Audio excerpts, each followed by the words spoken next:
حضرت مہدی کب ہوں گے اور کہاں ہوں گے اور کون لوگ ہوں گے جو ان کی تلاش میں چلیں گے؟ تو یاد رکھیں، ڈھیر سارے لوگ اس سلسلے میں دعوے دار ہیں بھی صحیح، شاید دعویٰ کرتے رہیں گے۔ اللہ امت کی ان کے شر سے حفاظت فرمائے جو اپنے آپ کو مہدی ہونے کا دعویٰ کریں گے۔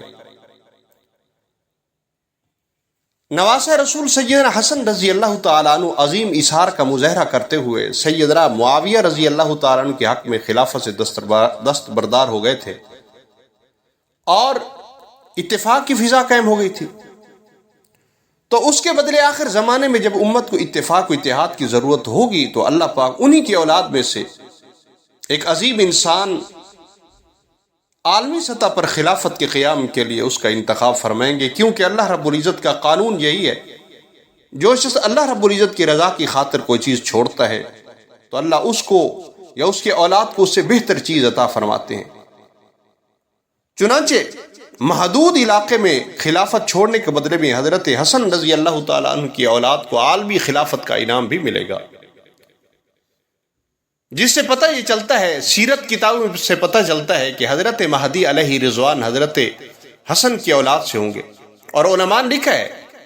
جس طرح اسحاق علیہ السلام کی اولاد سے بہت سے انبیاء آئے، حضرت اسماعیل علیہ السلام کی نسل میں اللہ نے صرف ایک نبی بھیجے جو خاتم الانبیاء تھے،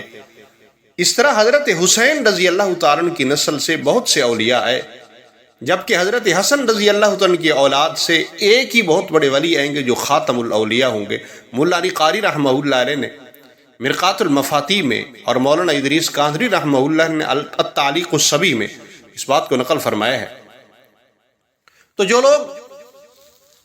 مہدی ہونے کا از خود دعویٰ کریں گے یہ جھوٹے ہیں۔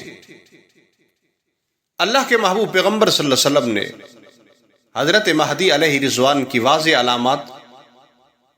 اور سچے اللہ والوں کے طریقے کے مطابق ان کی نشانیاں اور ان کے بارے میں واضح فرمایا ہے کہ امامت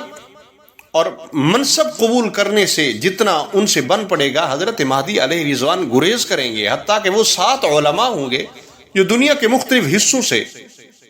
حضرت مہدی کی تلاش میں آئے ہوں گے۔ ممکن ہے وہ ہمارے بھی اسی ایریے سے ہو سکتے ہیں، یعنی 7 علماء یعنی مختلف ملکوں سے ہوں گے، کسی کو اس حصے ہندوستان کے سرزمین سے بھی حصہ مل جائے، ممکن ہے پاکستان کی سرحد میں سے بھی، یہ اللہ کی توفیق سے ہوگا۔ یہ حضرت مہدی کی تلاش میں آئے ہوں گے اور ہر ایک کے ہاتھ پر 310 سے کچھ اوپر افراد نے بیعت کر رکھی ہوگی، یہ ایسے بڑے بڑے اللہ والے ہوں گے اور یہ سب مل کر سرگرمی سے اس شخص کو تلاش کر رہے ہوں گے جس کے ہاتھ پر بیعت سے امت میں اتفاق و اتحاد ہو، مرکزی قیادت نصیب ہو، فتنوں کا خاتمہ ہو، اور جو ظلم کے پہاڑ توڑے جا رہے ہیں یا حنوط کی سازشیں ہیں یہ دم توڑیں گی، حکومت الہیہ قائم ہوگی۔ یہ سب اہل علم و صلاح بھی ہوں گے، اپنی اپنی جماعت سے موت تک جہاد کی بیعت بھی لیے ہوئے ہوں گے۔ یہ 7 حضرات مل کر حضرت مہدی علیہ رضوان کو حرمین میں تلاش کریں گے۔ جب حضرت مہدی تک پہنچ جائیں گے اور ان میں تمام علامتیں پائیں گے تو تصدیق کے لیے ان سے پوچھیں گے آپ فلاں بن فلاں ہیں؟ تو حضرت مہدی ان کو خوبصورتی سے ٹالتے ہوئے کہیں گے میں تو ایک انصاری ہوں، یعنی اللہ کے دین کی مدد کرنے والا ہوں، اور یہ کہہ کر مکہ مکرمہ سے چھپ کر مدینہ منورہ چلے جائیں گے۔ اور پھر یہ 7 حضرات حضرت مہدی علیہ رضوان کی تلاش میں مدینہ المنورہ پہنچ جائیں گے۔ حضرت مہدی امامت کا عہدہ دیے جانے سے بچنے کے لیے ان سے چھپ کر پھر مکہ مکرمہ آ جائیں گے۔ یہ علماء حضرات صوفیاء بیتاب ہوں گے کہ ہم نے دنیا بھر میں جہاد کیا، اصلاحی کوششیں کی، جان مال عزت آبرو کی بے حساب قربانیاں دیں، منزل پھر بھی ہاتھ آ کے نہیں رہی،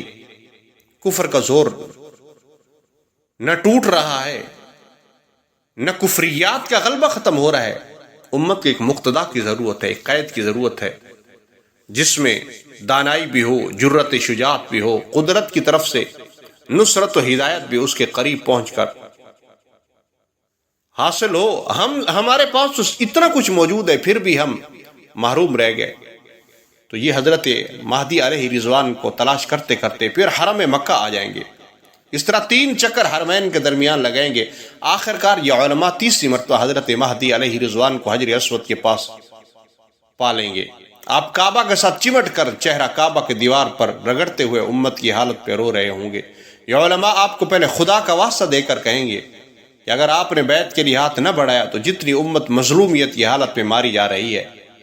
اس سب کا گناہ آپ کے سر پہ ہوگا۔ اس پر حضرت مہدی علیہ رضوان مجبور ہو کر مقام ابراہیم اور حجر اسود کے درمیان بیٹھ کر ان سے کہیں گے آؤ،